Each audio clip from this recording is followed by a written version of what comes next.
Donald Trump and Vladimir Putin in Paris. Interestingly enough, we still don't really know what's going on in this situation and whether Trump and Mr. Putin, I should say, will have a sit-down during the upcoming Paris summit. But it's starting to look so far like a nyet, right? At least at this point.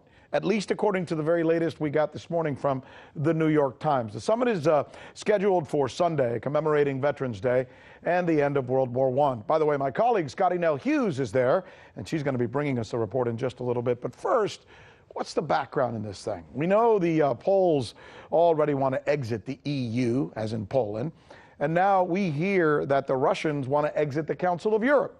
Here is RT's Yulia Shapovalova.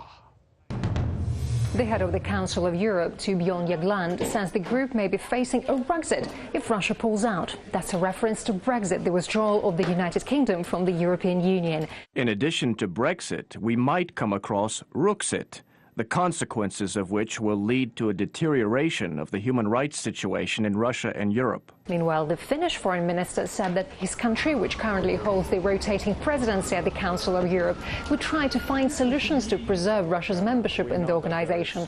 Earlier in October, Russia's foreign minister, Sergei Lavrov, said that Moscow wanted to remain in the Council, but would leave voluntarily if other member countries of the organization take measures to exclude it. In April 2014, the Russian delegation to the Parliamentary Assembly of the Council of Europe, or PACE, was deprived of its voting rights due to events in Ukraine and the reintegration of Crimea with Russia. In June 2017, Moscow suspended its contributions to the Council of Europe due to Russia's non-participation in PACE.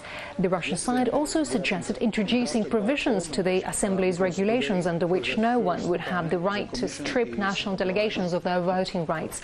Lavrov also recalled that Moscow had warned about plans to freeze contributions to the Council of Europe. Without the opportunity to express our position, it would not just make sense for Russia or for any other state to pay for Russophobic activities. According to Federation Council Speaker Valentina Matviyenko, Russia will make its final decision on Council of Europe membership by January. Since 1996, Russia has been one of the 5 main contributors to the organization's budget. At the time of Moscow's suspension in 2017, its size was more than 33 million euros per year. Yulia Shapovalova, RT.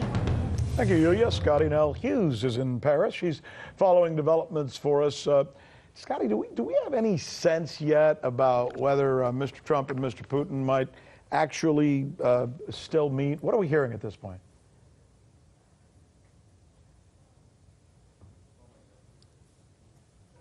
Well, bonsoir, Mojer Sanchez, and it is a lovely day to be here in Paris, as President Trump actually just landed a few minutes ago. He is joining 60 other leaders, and like you said, like President Putin, and right now there is no official meeting scheduled. A lot of that is because I think the French president doesn't want to take away from all of the events that are planned commemorating the 100-year anniversary of the armistice being signed.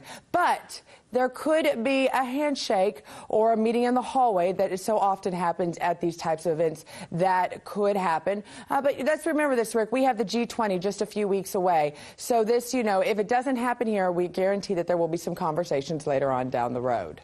You can't help but wonder if some of the mischief regarding so many people in Eastern Europe in particular wanting to exit, whether it's poll exit or Brexit or whatever we want to call it these days, if that's going to seep in to these conversations. What are you hearing about that certain dysfunctional situation over there?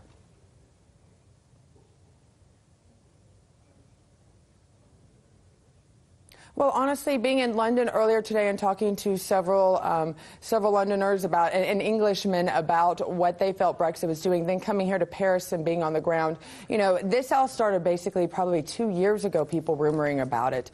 They're just unhappy. They're unhappy right now with I think the word that they're starting to use that I heard was Euroscepticism, and the fact that right now they don't believe that they're able to compete on a trade on the equal trading field because of the euro dollar. They're having to undervalue their products just to compete, and therefore cutting the workers of their own country. And that's coming from everywhere, from Denmark to the Czech Republic, Ireland, Hungary. These rumors are coming everywhere. So there's obviously needs to be a good conversation had amongst the EU in order to keep all of these members in, because once Brexit starts, it's kind of like dominoes, Rick. I do believe that all these other countries will find ways to pull out with their own excuse, being different, but ultimately the same. They just don't feel like they're getting the value for their people anymore.